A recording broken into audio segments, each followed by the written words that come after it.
Hi, my name is Martin Kester. I'm the program supervisor for the Culinary Institute here at Sussex County Community College. I have a very simple fall dish for you today.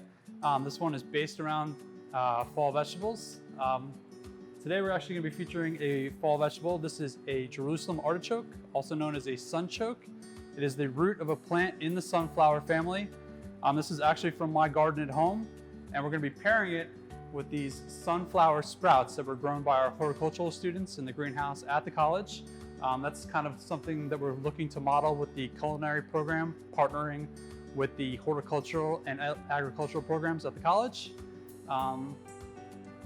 This dish can be based around any sort of root vegetable that you have available in the fall: carrots, beets, turnips, parsnips, potatoes, and even sweet potatoes. Just going to be a very simple dish of a roasted vegetable with a brown butter vinaigrette.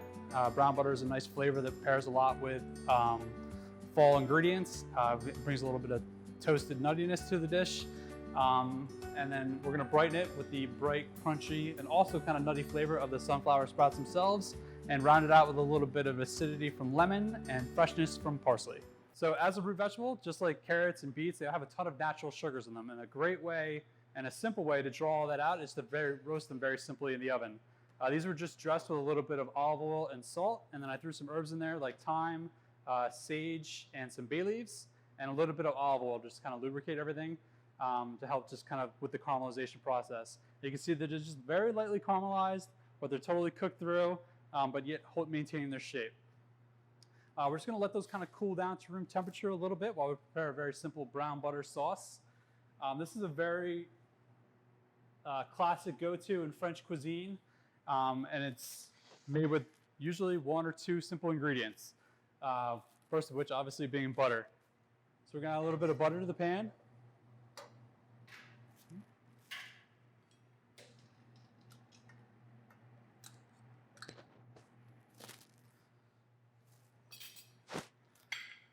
So we're just going to warm that up to the point where it actually heats and separates into milk solids, butter fat, and the water. The water is going to cook out, and the milk solids are going to heat up to the point where they actually start to caramelize and brown themselves. And there'll be little brown sort of particulates in the brown butter. It's also known as beurre noisette, and you'll see like a good hazelnut color is kind of what you're looking for, and it should also smell kind of like toasted hazelnuts, a nice nutty aroma to it. And that can go pretty quick.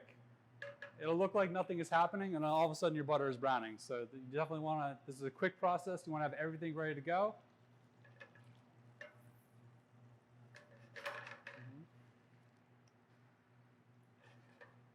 Now, classic brown butter sauce is usually finished with some sort of acidic element that does two things. The liquid of it actually stops the browning process, so you can stop it at the level of caramelization that you want, and also adds a bit of acidity to balance it out. But you want to cook it a little bit also just to kind of tame that acidity. So our butter is beginning to foam right now.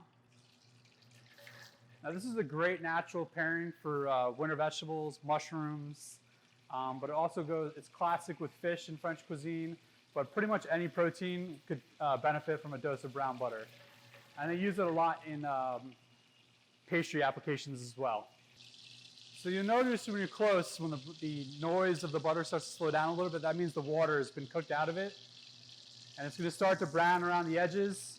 At that point, you just want to kind of swirl it, just to make sure that the solids are not sticking to the bottom.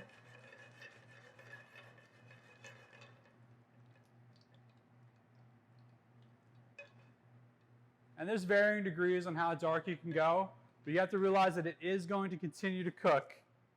So we want to stop that cooking by adding a little bit of lemon juice to it.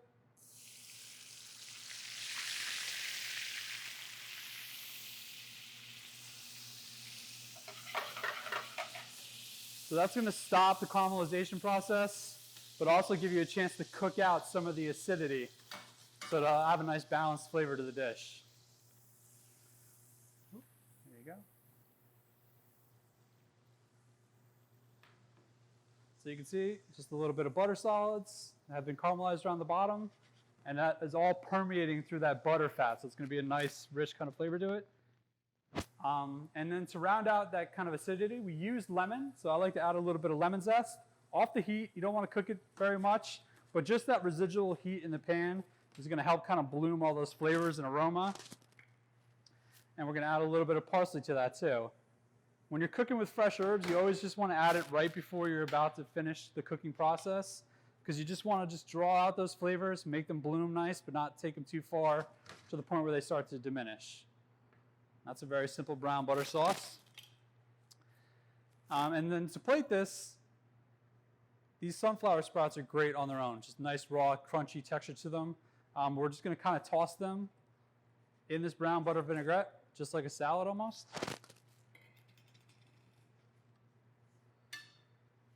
And just like that little bit of heat left in the pan, we'll kind of wilt them a little bit, make the texture a little bit softer, but you do kind of want to retain that good, fresh flavor and crunchy texture.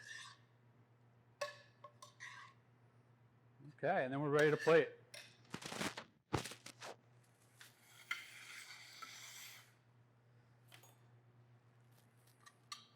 Now this is a great sort of warm salad for the fall, or a side dish to go along with a nice roasted chicken or fish or something like that. Very simple, but very fresh, lots of flavor.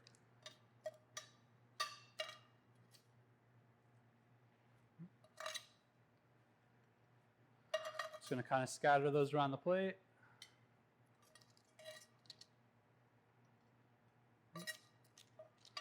Make sure that you're leaving any herbs that you don't want to be eating, like thyme stems or something like that, or bay leaf. You can leave that behind in the pan.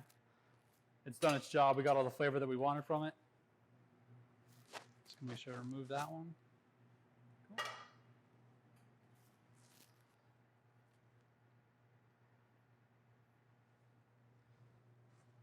Cool.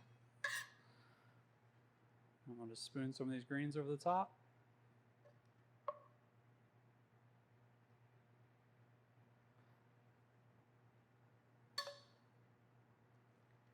There's a classic kind of saying in seasonal cooking that things that grow together go together. That means the things that are in the season together go well together.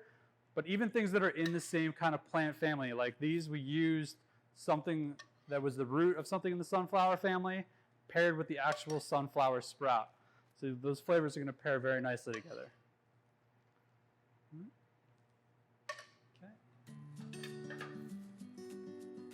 There we go. Roasted sunchokes and sunflower sprouts from our greenhouse.